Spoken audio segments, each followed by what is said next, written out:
I want to talk about these Giro shoes. Now this is a model they call the Empire E70.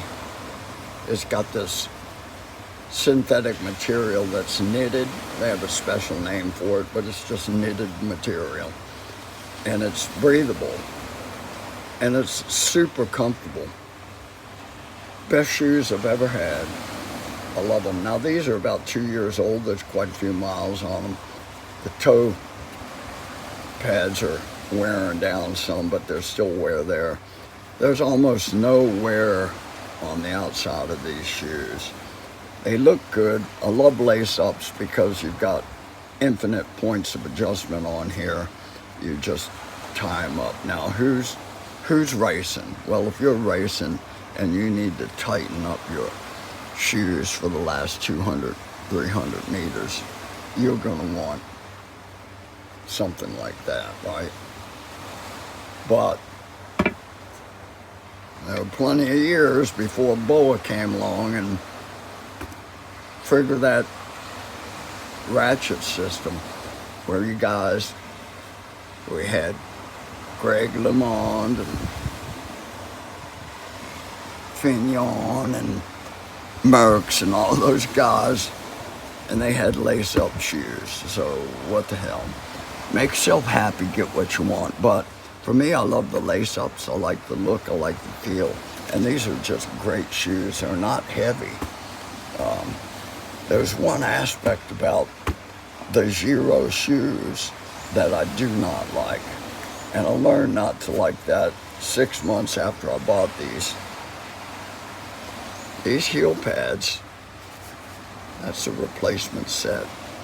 They wear down, and they wear down pretty darn quick. I think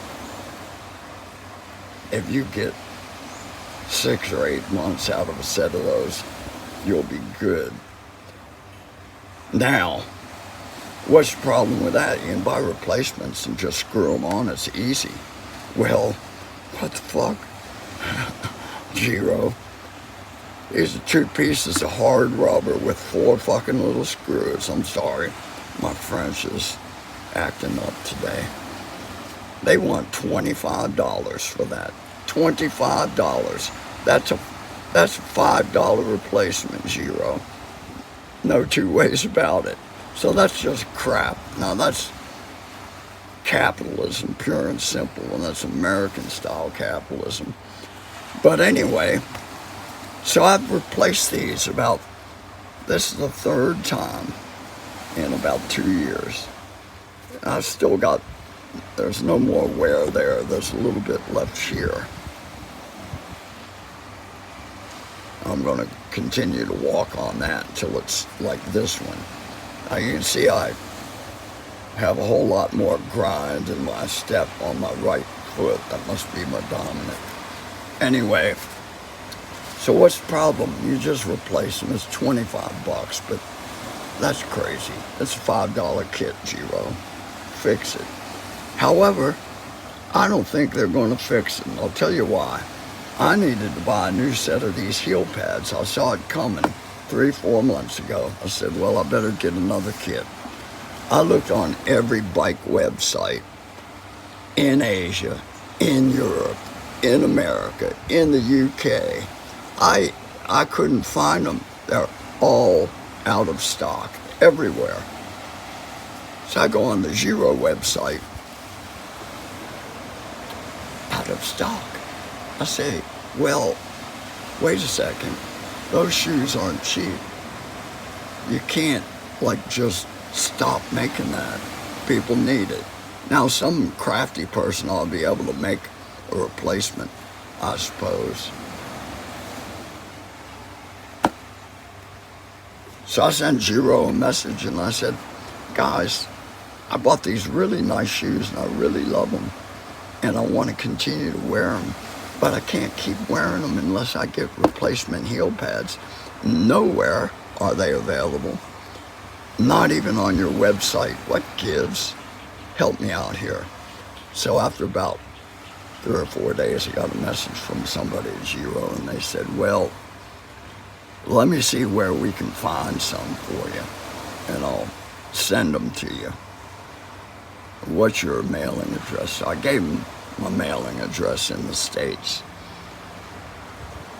which was a mistake. I should have given them the address here in Asia, and then they could have just posted them to me.